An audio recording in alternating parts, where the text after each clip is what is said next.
Welcome. It's Charter California Edition. My name is Brad Pomerance, and we are joined today by Scott Nassif. He is a member of the Apple Valley Town Council.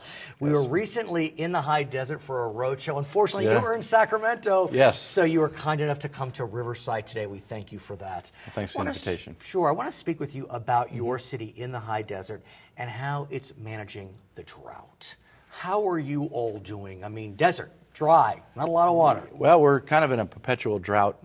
Right. Anyway, you know, our water supply comes from San Bernardino County Mountain, and some of it's through the State Water Project. Right. And our drought and our water is pretty much managed by Mojave Water Agency. Right. So, and then through our private water company that delivers the water. That being said, as we know, the governor has set certain targets for communities to decrease their water usage. The overall mandatory restriction is 25%. Correct. But the State Water Board looked at all the different water agencies and set targets from 8% to 36% reduction. Yes. Apple Valley was given a 36% reduction target. That's the We highest. noticed that. We just found that out just the other day, and we're trying to find out why and how that happens. Of course, our private water company is the one that gives the numbers to the State Water Board, and it's regulated by per capita gallons usage. So we've cut back quite a bit, and almost 50% over the last 10 years. So we're trying to find out where we fit into that mix. What I've noticed when I look at the communities that have the higher target, the 36%, they tend to be more affluent communities. We have Arcadia, Beverly Hills, Glendora, Malibu.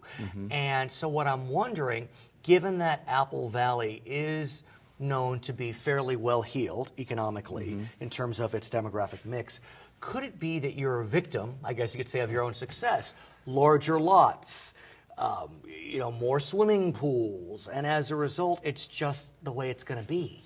I'm not sure if that's if it can be couched that way. I think part of it is a lot to do, and a lot of the discussion yesterday in Sacramento was larger lots. Rural areas, if you look at the areas that were hit, by definition, rural areas are going to have more vegetation even if we are in the desert. And then our school district is spread out. We have, you know, our town is quite large. It's 75 square miles of incorporated area, 200 square miles of unincorporated area. And we're not sure if that percentage applies to the agriculture part of Apple Valley outside of the incorporated area. This is some of the research we need to look at. What's interesting is Adelanto, which is also in your area, their target was at 20%. Yes. And so even though Adelanto demographically is a bit different, I mean, it's a big jump from 20% to 36%. Right, and yes, I know. Yeah, I want to speak with you about your water purveyor. You mentioned the water purveyor. It's known as Apple Valley Ranchos. It's a unique scenario, not super unique, but you know, most towns, cities will get their water from a public entity, a public utility, not in Apple Valley. About 85% of all water purveyors are municipalities or publicly owned. This is a privately owned that was developed out of the original developer when he came to Apple Valley, Bud Westland, Newt Bass, developed a land company and including the water company. And eventually the assets were sold off, and the water company was sold as a private water company before we incorporated. I see. I see. So that's how that happened. So we have a private water company. Managed by Park Water Company, and then eventually sold 3 years ago to Carlyle Group, which is an investment group. So during the past 10 years, there's been a lot of action and what's interesting about the scenario as we speak today is that I believe Carlyle is looking at selling to a Canadian interest, which isn't by definition a problem, but Apple Valley, the town, would like to buy the water purveyor, and yet Apple Valley, Ranchos, Carlisle, whomever you want to call it, not interested, they say. We've been interested in this, in purchasing the water district for several years now, for a lot of the reasons that we have, you know, price and race being one. And that's probably being the major one. And let's talk about that. I understand that if you compare Apple Valley's rates to your, call it sister communities, Victorville, Hesperia, Adelanto. In the county. I mean, much higher. And not by cents, by factors. Right. Well, we're talking Hesperia, for instance, right? Neighbor, similar demographics, similar land mass, drinking out of the same aquifer, and they're 130. We're 139% higher. Wow. So that's a real number. That's a real number. We're 89% higher than Victorville, and almost 4 times higher than the county. Why is that? Is it just different regulation that allows that? It's a lot of reasons. Particular regulation. They're regulated by the Public Utilities, California Public Utilities Commission. The other communities are regulated by their councils. The councils actually are the boards of directors.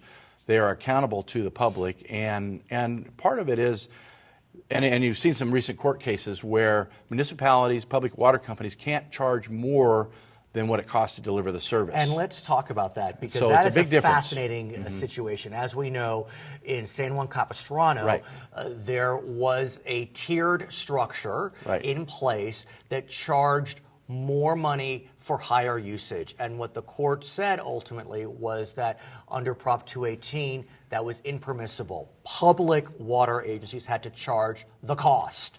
And so if Apple Valley does take over, tiering could be a challenge. Well, actually, a lot of municipalities have tiering. It just, you have to justify what the tiering is. You have to justify that if you have Tier 3, that it actually costs the water company. In San Juan Capistrano, they wanted to add that tiering in order to penalize anybody who's using more water to help with the drought issue. So it was a little bit different. If you have tiering because you need to use, because they're using water and you have to add infrastructure in, you can justify that. But they weren't doing that. It was a little different. One could argue with economies of scale, the more water you use, at some level, it could be less expensive because you're not having to deliver, you're delivering to And the Prop 218 process evaluates that, and that's what's important, and that's what keeps the rates. Okay, so there's a wrinkle on that element, but you're not owning it yet. You don't own Apple Valley Ranchos yet. So where are you going from here, though? Because you're ready for the fight. Apple Valley Town wants this. I think we've been through this and worked so hard over the last few years that we're ready to take on the challenge. Our community's ready. We see that arrow continuing to go up with rates. That's not going to change. They ask for 30% increase every 3 years. We don't see that changing. We're looking for rate stability. We're looking for local control.